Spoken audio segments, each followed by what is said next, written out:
જ્યારે રાયપુરના આંગણે પહોંચ્યા છે ત્યારે આપણે જોઈએ છીએ કે રથયાત્રામાં ભગવાનને હાર ચડાવવા માટે, પુષ્પ ધરવા માટે, એને પ્રસાદ ધરવા માટે થઈ અને જગતનો નાથ આજ તો જોઈ રહ્યો છે, હવની સામે નિરખી રહ્યો છે. કારણ વાલો છે એ તો ભાવનો ભૂખ્યો છે.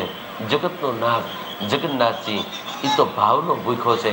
એવા ભાવના તાતણે બંધાઈને આજે અમદાવાદ ખાતે 131મી રથયાત્રા રાયપુર ખાતે પહોંચી છે. એ દ્રશ્યોને આપ નિહાળી રહ્યા છો.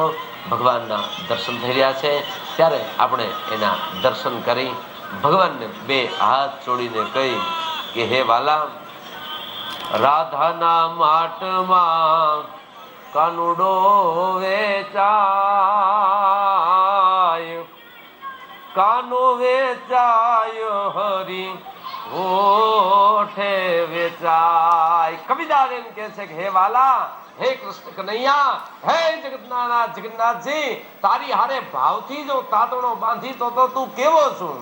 કે રાધાના માટમાં કાનુડો વેચાય, એ કાનો વેચાય હરી ઓઠે વેચાય. દેવો છે એને ભાવ એ ભક્તિના હાટે, દેવો છે એને ભાવ ભક્તિના સાટે.